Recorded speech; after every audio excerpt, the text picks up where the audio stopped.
Hi, my name is Ciara O'Leary and I am from Gillespie County and I am a Healthy Texas Youth Ambassador. The kitchen gadget I will be demonstrating today is called a pastry brush.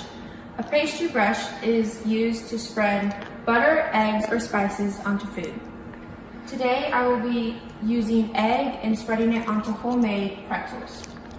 To use a pastry brush, you simply dip it in whatever you are using, in this case an egg, and paint it on to each of the food items you are using. It is very simple and quite hard to mess up.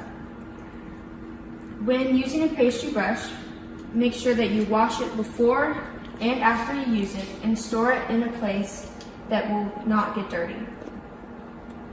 A fun fact about the pastry brush is that it actually has two names.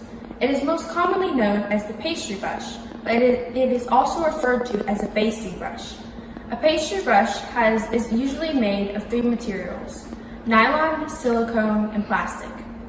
I hope you enjoyed this video, and the recipe for these yummy pretzels can be found at kleinworthco.com. Thank you.